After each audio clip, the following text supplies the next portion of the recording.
ಎಲ್ಲರಿಗೂ ನಮಸ್ಕಾರ. Dhriti devotional YouTube ಚಾನಲ್ಗೆ ನಿಮಗೆಲ್ಲರಿಗೂ ಹೃತ್ಪೂರ್ವಕವಾದಂತಹ ಸ್ವಾಗತ.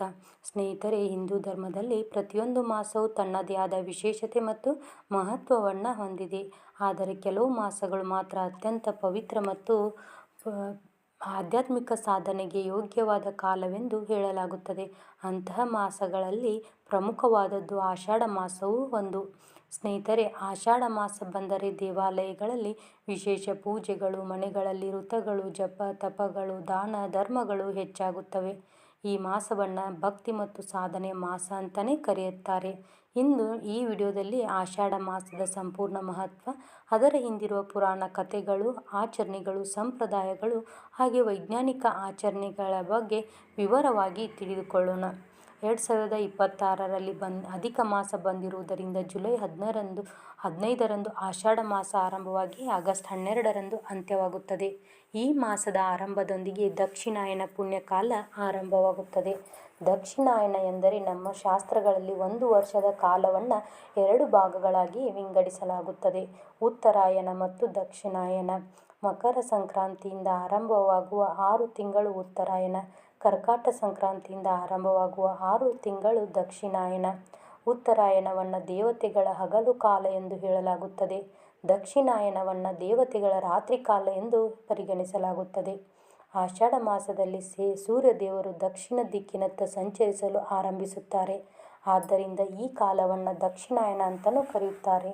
ದೇವತೆಗಳು ನಿದ್ರಿಸುತ್ತಾರೆ ಎಂಬುದರ ಅರ್ಥ ಏನು ಅಂತ ನೋಡೋದಾದರೆ, ಬಹಳ ಜನಗಳು ದೇವತೆಗಳು ನಿಜವಾಗಿಯೂ ನಿದ್ರೆ ಮಾಡುತ್ತಾರೆ ಎಂದು ಭಾವಿಸುತ್ತಾರೆ. ಆದರೆ ಇದರ ಅರ್ಥ ಆಧ್ಯಾತ್ಮಿಕವಾಗಿದೆ. ಈ ಸಮಯದಲ್ಲಿ ಮಾನವರು ಹೊರಗಿನ ಸಂಭ್ರಮಗಳಿಗಿಂತ ಒಳಗಿನ ಸಾಧನೆಗೆ ಹೆಚ್ಚು ಒತ್ತು ನೀಡಬೇಕು ಎಂಬ ಸಂದೇಶವನ್ನು ಶಾಸ್ತ್ರಗಳು ನೀಡುತ್ತವೆ. ಆದ್ದರಿಂದ ಮದುವೆ, ಗೃಹ ಪ್ರವೇಶ ಮತ್ತು ಮುಂತಾದ ಸಂಭ್ರಮದ ಕಾರ್ಯಗಳಿಗಿಂತ ಪೂಜೆ, ಜಪ, ಧ್ಯಾನ, ವ್ರತ, ದಾನಗಳಿಗೆ ಹೆಚ್ಚಿನ ಮಹತ್ವ ನೀಡಲಾಗಿದೆ.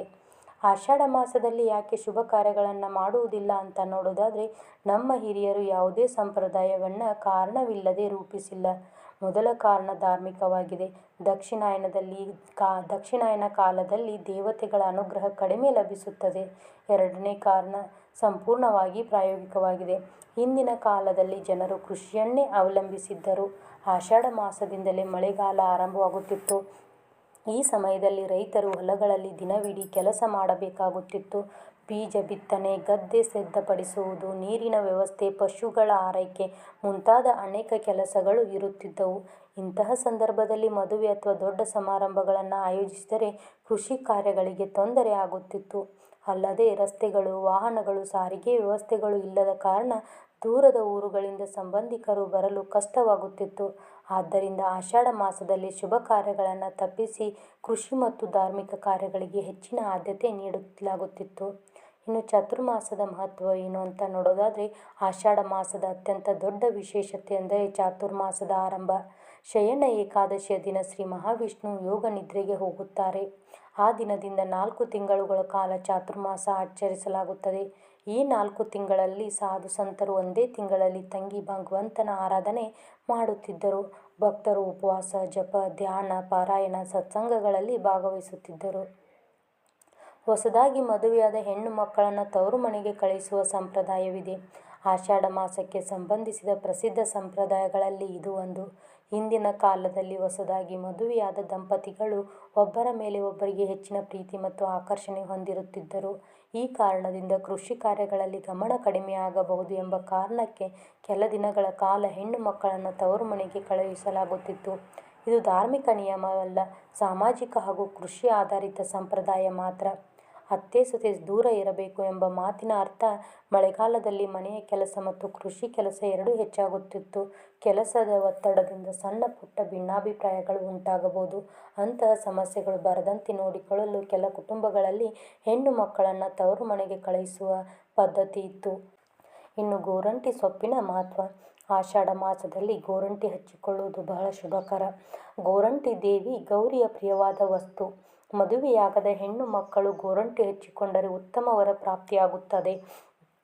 ಮದುವೆಯಾದ ತಿಂಗಳುಗಳು ಗೋರಂಟಿ ಧರಿಸಿದರೆ ಸೌಭಾಗ್ಯ ಹೆಚ್ಚುತ್ತದೆ. ವೈಜ್ಞಾನಿಕವಾಗಿ ನೋಡಿದರೆ ಮೆಹಂದಿ ದೇಹಕ್ಕೆ ತಂಪು ನೀಡುತ್ತದೆ. ಮಳೆಗಾಲದಲ್ಲಿ ಚರ್ಮದ ಆರೋಗ್ಯವೂ ಸಹಕಾರಿ. ಆದ್ದರಿಂದ ಗೋರಂಟಿಯನ್ನು ಆಷಾಢ ಮಾಸದಲ್ಲಿ ಹಚ್ಚಿಕೊಳ್ಳುವುದು ತುಂಬ ಶುಭಕರವಾಗಿರುತ್ತದೆ. ಇನ್ನು ಆಷಾಢ ಮಾಸದಲ್ಲಿ ಮಾಡಬೇಕಾದ ಪೂಜೆಗಳು ಯಾವಂತ ಅದನ್ನು ನೋಡೋದಾದರೆ, ಪ್ರತಿದಿನ ಬೆಳಿಗ್ಗೆ ಬೇಗ ಎದ್ದು ಸ್ನಾನ ಮಾಡಿ ದೇವರ ಪೂಜೆ ಮಾಡಬೇಕು. ವಿಷ್ಣು ಸಹಸ್ರನಾಮ, ಲಲಿತ ಸಹಸ್ರನಾಮ, ಶಿವ ಪಂಚಾಕ್ಷರಿ ಮಂತ್ರ, ಗಾಯತ್ರಿ ಮಂತ್ರ ಜಪ ಮಾಡಬೇಕು. ತುಳಸಿ ಪೂಜೆ, ಗೋ ಪೂಜೆ, ದೇವಾಲಯ ದರ್ಶನ ಅತ್ಯಂತ ಶುಭಕರ. ದಾನ ಮಾಡುವ ಮಹತ್ವವನ್ನು ನೋಡೋಣ.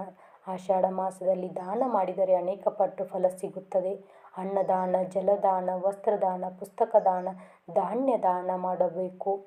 ಬಡವರಿಗೆ ಸಹಾಯ ಮಾಡುವುದು ಈ ಮಾಸದ ಅತ್ಯುತ್ತಮ ಪುಣ್ಯ ಕಾರ್ಯಗಳಲ್ಲಿ ಒಂದಾಗಿದೆ. ಇನ್ನು ಆಷಾಢ ಮಾಸದಲ್ಲಿ ಬರುವ ಪ್ರಮುಖ ಹಬ್ಬಗಳು ಯಾವುವು ಅಂತ ನೋಡೋದಾದರೆ, ವಾರಾಹಿ ಗುಪ್ತ ನವರಾತ್ರಿ, ಆಷಾಢ ಗೌರಿ ವೃತ, ಶಯನ ಏಕಾದಶಿ, ಗುರು ಪೌರ್ಣಿಮೆ, ಆಷಾಢ ಅಮಾವಾಸ್ಯೆ, ಅಮೃತ ಲಕ್ಷ್ಮಿ ಪೂಜೆ, ಆಡಿ ಶುಕ್ರವಾರಗಳು, ಪ್ರದೋಷ ವೃತ, ಮಾಸ ಶಿವರಾತ್ರಿ.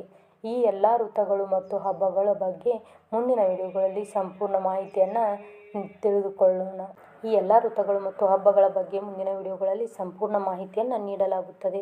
ಸ್ನೇಹಿತರೆ, ಆಷಾಢ ಮಾಸವು ಭಕ್ತಿ, ಶ್ರದ್ಧೆ, ಧರ್ಮ ಮತ್ತು ಆತ್ಮಶುದ್ಧಿಯ ಮಾಸವಾಗಿದೆ. ಈ ಮಾಸದಲ್ಲಿ ದೇವರ ನಾಮಸ್ಮರಣೆ, ಜಪ, ಧ್ಯಾನ, ದಾನ ಧರ್ಮಗಳನ್ನು ಹೆಚ್ಚಾಗಿ ಮಾಡುವುದರಿಂದ ಮನಸ್ಸಿಗೆ ಶಾಂತಿ, ಕುಟುಂಬಕ್ಕೆ ಸುಖ, ಜೀವನಕ್ಕೆ ಯಶಸ್ಸು ದೊರೆಯುತ್ತದೆ. ಭಗವಂತನ ಕೃಪೆ ನಿಮ್ಮ ಹಾಗೂ ನಿಮ್ಮ ಕುಟುಂಬದ ಮೇಲೆ ಸದಾ ಇರಲಿ ಎಂದು ಪ್ರಾರ್ಥಿಸುತ್ತೇನೆ. ನಾನು ಕೊಟ್ಟಿರುವ ಮಾಹಿತಿ ನಿಮಗೆ ಇಷ್ಟವಾದರೆ ಲೈಕ್ ಮಾಡಿ, ಶೇರ್ ಮಾಡಿ ಹಾಗೂ ತೃಪ್ತಿ ಡಿವೋಷನಲ್ ಚಾನಲನ್ನು ಸಬ್ಸ್ಕ್ರೈಬ್ ಮಾಡಿ. ಮತ್ತೆ ಮುಂದಿನ ವಿಡಿಯೋದಲ್ಲಿ ಸಿಗ್ತೀನಿ. ಸರ್ವೇ ಜನ ಸುಖಿನೋ ಭವಂತು.